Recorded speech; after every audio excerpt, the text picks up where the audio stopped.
Welcome to History for Granite. Join me to explore ancient Egypt. Please subscribe, and together we'll uncover secrets from the past written in stone. Investigating the ancient past does not always bring about solutions that are satisfying or conclusive. Often the best we can hope for is a probable explanation matching the few bits of evidence we can observe today. An unfortunate side effect is that many investigators simply give up the search once a reasonable and widely accepted idea takes hold. The history then becomes taken for granted, and what was once a reasonable supposition is repeated until it's considered to be fact. In this video, we are going to upend one of the most famous stories told of the Giza Plateau, the story of the Great Breach in the north face of Menkaure's pyramid. I will use this opportunity to correct some of my own mistakes in previous videos and present a more robustly accurate account of the destruction of the Giza pyramids. In my earliest work on this channel, I challenged conventional wisdom that the Great Breach was an attempt at dismantling Menkaure's pyramid. The physical evidence of the breach seemed incompatible with a demolition attempt. Nobody would try to dismantle a pyramid by cutting a thin slice into one side. The breach centered on the north face also corresponded to where intruders would search for an entrance if they had entered other pyramids at Giza.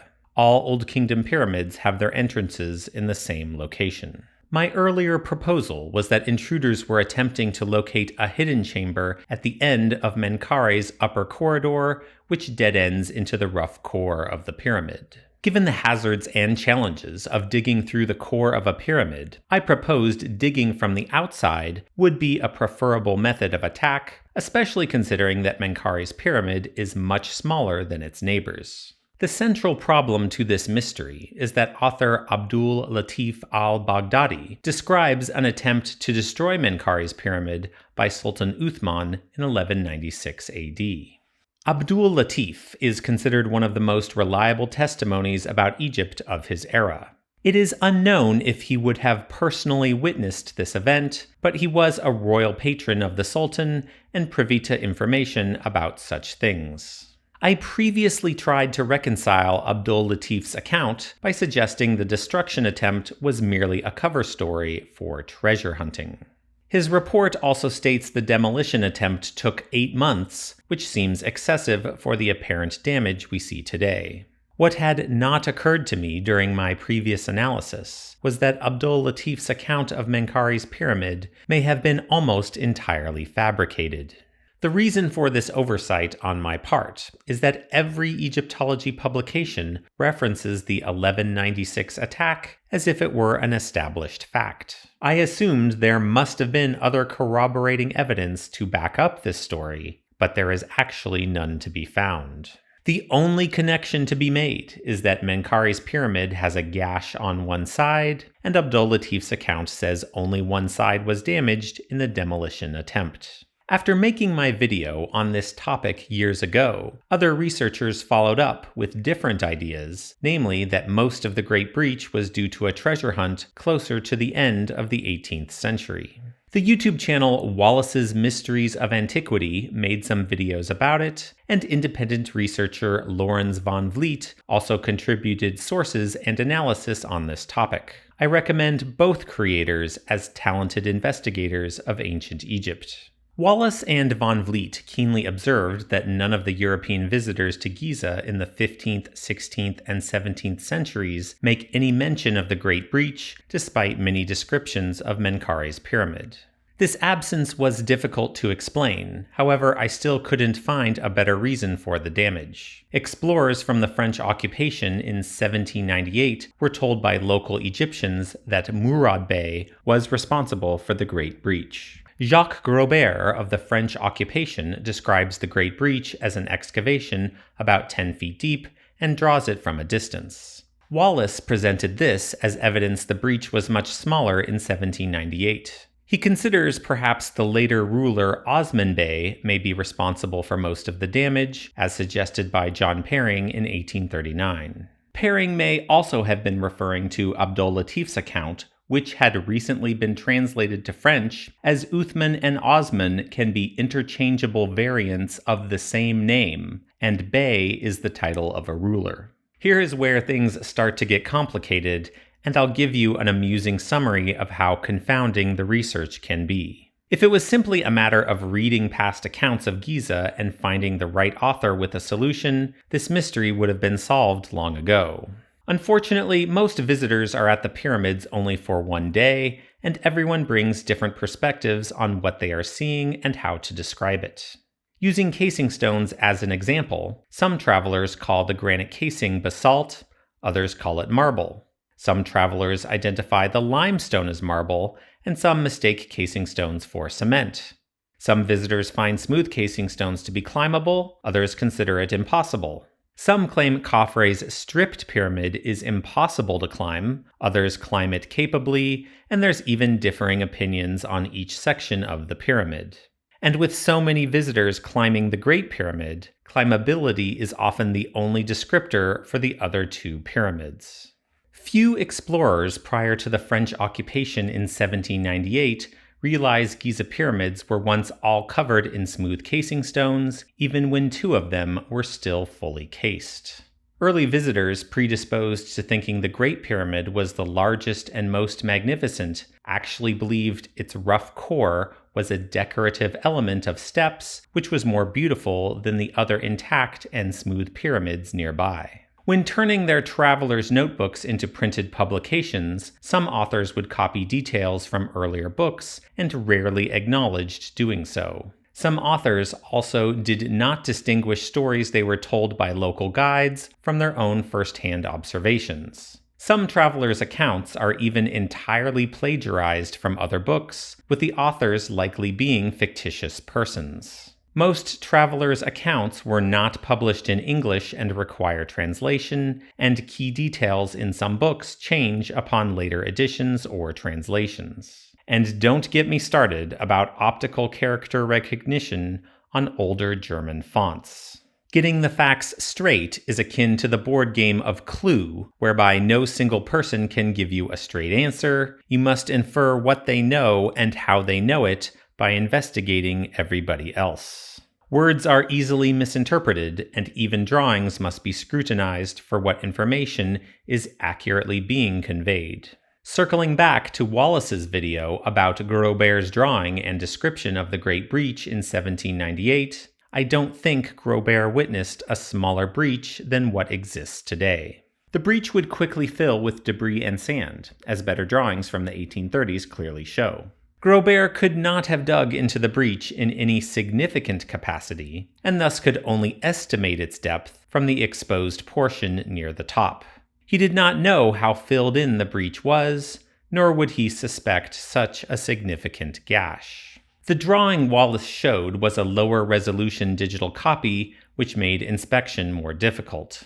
A full resolution version shows wavy, cross-hatched lines below the top of the exposed breach, which I interpret to be sand. If the dark triangle was the only damaged section of Menkaure's pyramid, sand would not be able to accumulate below it more than anywhere else. If this area was undamaged, sand and debris would fall off the pyramid in the same manner it does on the other sides. The embankment of debris at the bottom of the pyramid is distinguished here on the western face. Grobert is witnessing the same damage John Perring did in 1837, with sand filling most of the breach. There are other examples of how closely drawings of Giza must be scrutinized to not get the wrong impression. George Sands visits Giza in 1611 and publishes a drawing of it in his book 4 years later. This is before the Pyramid of Khafre was stripped of its casing stones, but his drawing of the pyramid is a bit sloppy with the detailing at the top. Combine this with poor quality reprints of the drawing, and what was once a bit of ink smudging slowly transforms into the Khafre pyramid after the casing stones were removed because the summit looks so distinct. The sketch on the cover of the official Egyptology reprint of Sands' book further emphasizes this illusion.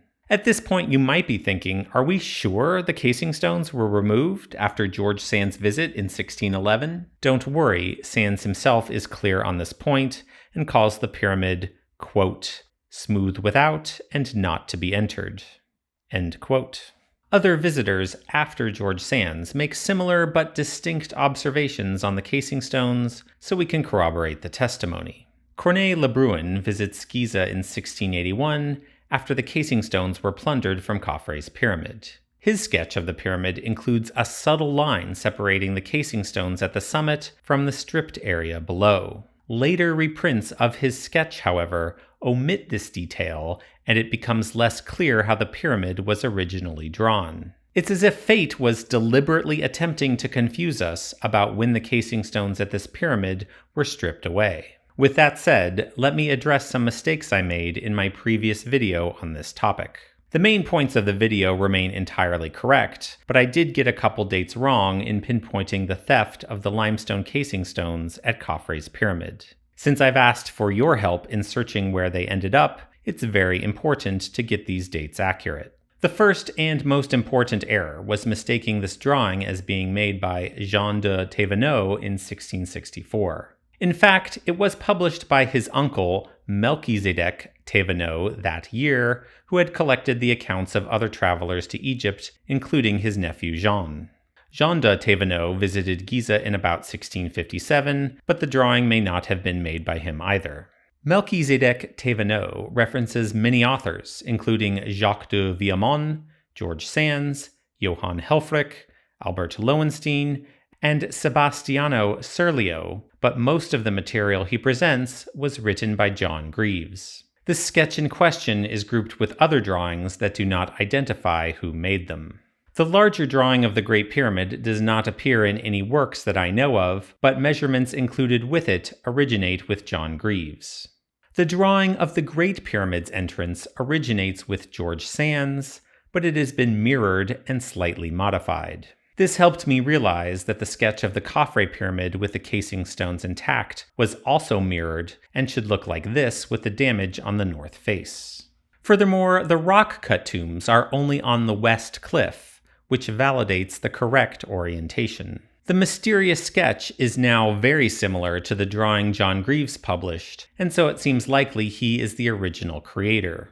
This meant we could only be sure the casing stones were still intact in 1639, not 1664. The other mistake I made was to not double-check my dates for Vincent Stokova, who observed the smooth intact pyramid of Khafre, but in fact visited Giza in 1631. This meant possible dates of casing stone destruction had widened to between 1639 and 1678. My embarrassment for this error hardened my resolve to fix it, and further led me to discovering the source of the Great Breach in Menkaure's pyramid. As it turns out, the limestone casing was stolen from the Khafre and Menkaure pyramids shortly after John Greaves visited in 1639. Most significantly, Gabriel Bremond visits in 1643 and writes of the Khafre pyramid, quote, "The exterior is completely ruined and in a state of severe disrepair, making it impossible to climb to the top from any side." End quote. Balthazar de Moncunis also visits in 1647 and writes, quote, "The smaller pyramid, which is scarcely inferior to the larger, stands only 100 paces away from it, is quite ruined. It appears to have been built in such a way that one cannot climb it." End quote. The meaning of climbability is uncertain, as I previously mentioned, but both authors saying the pyramid is dilapidated gives us a good indication that the casing stones are gone and the pyramid looks as it does today. I had not included them in my earlier analysis because neither commented on the casing stones specifically, but their general observations match a stripped pyramid more than a cased one. This is a great outcome. The casing stone theft has been pinpointed to a very small window, between April 1639 and November 1643. There is, however, another consequence of Khafre's pyramid being stripped of its casing stones that I had not earlier considered. When removing the casing stones from the pyramid, the plunderers would inevitably discover the pyramid entrance and explore the inside. There was only a single granite portcullis obstructing the interior that would be easily levered up by a crew which had already moved thousands of casing stones. The historical context is critical here, because prior to this event, there was no record or common knowledge of Khafre's pyramid possessing chambers or passages. Some visitors may have correctly guessed there was an entrance similar to the Great Pyramids, but it was far from certain. Once a pyramid's entrance became covered in an embankment of sand, people were averse to digging through sand as a method of exploration. Consequently, Khafre and Menkaure's entrances were hidden for perhaps thousands of years. Critical evidence for the casing stone theft and intrusion into Khafre's pyramid after 1639 comes from a detail in Gabriel Braman's 1643 testimony that is not found in any other account. Bramand writes, quote, "There is an abundance of small pyramids. In the midst of this area stands one as large as the aforementioned one, which one can enter as it is open. However, there is danger involved due to the descent, which is quite steep, and strewn with stones that could block the exit should the passage collapse. It is said to contain 2 chambers, one above the other." End quote. The Pyramid of Khafre having been opened shortly before Bramand's visit meant the locals could recount the intrusion and accurately describe the interior as 2 chambers with one above the other. After Bramand's visit, the entrance is again covered with sand and debris and is not seen for over 100 years. Bramand's testimony was also not published until the 20th century, and thus nobody could read his account and realize the entrance to Khafre had been found. On March 2, 1818, Giovanni Belzoni would be the first to enter the burial chamber of the Pyramid of Khafre since the time of Gabriel Bramand. Belzoni transcribes Arabic graffiti written in charcoal on the walls of the burial chamber, which he had translated to, quote, "The Master Mohammed Ahmed, stonecutter, has opened them, and the Master Uthman attended this, and the King Ali Mohammed from the beginning to the closing up." End quote. These are likely 3 prominent individuals responsible for the plundering of the limestone casing of the Khafre and Menkaure pyramids, occurring between 1639 and 1643. When Belzoni discovered this graffiti, it was completely unknown when the intrusion had occurred, and many historians were flummoxed by the reference to a King Ali Mohammed who could not be found in any Arabic histories. This also made the graffiti itself questionable from a historical standpoint. Fortunately, Belzoni was not the only explorer to document the graffiti. Edward William Lane was a British explorer and translator of the Arabic language, who visited Khafre's pyramid in 1820 before the graffiti had entirely disappeared. He remarks that while some of the graffiti was no longer legible, he was able to discern that the word king was instead a proper name, and thus rather than a King Ali, it was, quote, "El Khalil Ali, the son of Muhammad, has been here." End quote. We do not get a second opinion on the stonecutter Mohammed Ahmed and Master Uthman opening the pyramid, but it makes sense that a stonecutter is credited for the opening, which occurred during the plundering of the casing stones. No major construction works are known in Cairo from the approximately 4-year and 7-month window in which the casing stones were taken. Once again, I hope someone watching this video will share an insight about potential candidates for the reused stones. It was satisfying to fix this mistake, but what was more satisfying was the realization that the story of Khafre's intrusion would explain the Great Breach in Menkaure's pyramid as well. The key information was that Pierre Bellon in 1547 and John Greaves in 1639 make thorough investigations of Menkaure's pyramid and give statements that indicate the breach was not present. Bellon's testimony is the most important, and translating the exact phrasing was critical. The 1553 French version of his description translates to, quote, "The third pyramid is much smaller than the 2 preceding ones. It remains intact, showing no signs of ruin." End quote.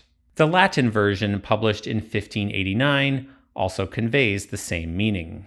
This is a strong statement, as clearly the Great Breach would qualify as a sign of ruin that nobody could miss if they were inspecting it for damage. John Greaves makes a point of contradicting Boulogne about the granite casing stones because by his time in 1639 they had been stolen from the pyramid and he only sees the white Tura limestone at the top. Greaves even searched for the inscription attributing the pyramid to Menkaure that was first mentioned by Herodotus, so he would not have missed the Great Breach either. Of course, Greaves could have failed to mention it, but observing the breach would have been another way to suggest that Boulogne's description was in error. However, Boulogne's description was accurate, and Greaves could not imagine that the granite casing had been stolen so recently. So, we have a Great Breach that was very likely not present before 1547, and somewhat likely not made before 1639, but we don't get a testimony about it until 1798.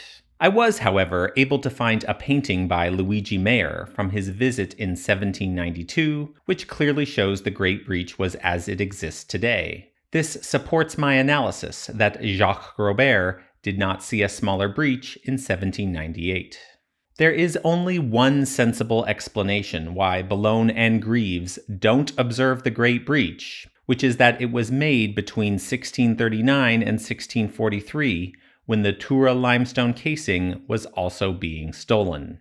Let's recap the physical evidence. As mentioned earlier, the granite casing from Menkaure's pyramid was stolen before the Tura limestone casing. It was likely taken between Jacques de Villamont's visit in 1589 and George Sand's visit in 1611. The plunderers who stole these granite stones almost certainly did not discover the entrance to the pyramid, because the casing stones around the entrance remain intact and were likely buried, preventing their removal. Even better is that Edward William Lane documented the location of Menkaure's entrance in 1820 before it was discovered by Howard Weiss in 1837. Lane writes of the entrance, quote, "The blocks which they have thrown down compose a heap which rises considerably higher than the spot where the entrance might reasonably be expected to be found. The two tiers immediately above this accumulation of stone have the granite casing remaining in a very perfect state, and probably all the tiers below are the same. The removal of some of these granite blocks would doubtless lay open the entrance, but it would be necessary first to clear away the heap of stones before mentioned, which would be a work of no small labor." End quote. Lane used a device called a camera lucida to make highly accurate drawings, and his drawing from 1820 clearly shows that Menkaure's entrance was obstructed by the granite stones that had been torn down from above. There is thus no possible way the Tura limestone thieves could have observed the entrance to Menkaure's pyramid, because any clearance of the entrance would have removed the large granite blocks from the earlier destruction. Remember, it was at this time that the burial chamber of Khafre was discovered by the stonecutters who happened upon it by accident. Having established the other Giza pyramids have hidden chambers, the stone thieves resolved to search Menkaure's pyramid in the same spot they discovered the entrance to Khafre. This perfectly explains the bizarre nature of the Great Breach. Its enormous size always made it too large for a conventional treasure hunt, but at the same time too small for a pyramid demolition attempt. In fact, it was both. It was made by people already dismantling Menkaure's casing stones, who used the opportunity to search for its entrance at the same time. The significant effort was driven by the fact that they had already discovered Khafre's entrance and were thus confident they could find a similar one at Menkaure. The search was unsuccessful, as proven by Lane's testimony from 1820. The granite casing which covered the sand obscuring the entrance had been pulled down before the limestone quarrying began. Having already identified people who quarried and entered Khafre's pyramid, we can confidently say the Great Breach was made by Master Mohammed Ahmed, the chief stonecutter of his time. Ironically, this story is the exact opposite of how the tale is told in Egyptology books, which have uncritically repeated the story of al-Latif al-Baghdadi from 1196. Abdul-Latif's tale claims that removing stones was a monumental effort, and that only 1 or 2 stones a day could be moved, with the attempt being abandoned after 8 months. In reality, removing the stones was so easily managed in the 17th century that the stonecutters made the Great Breach as a side project while stealing the limestone casing blocks for reuse elsewhere. The only reason an excavation so large was made in search of an entrance is that there was already manpower and infrastructure necessary to remove countless stones from the pyramids. It was a crime of opportunity rather than an attack of conviction. As disappointing as it is that al-Latif made up this story about Menkaure's pyramid, it doesn't mean the rest of his testimony is false.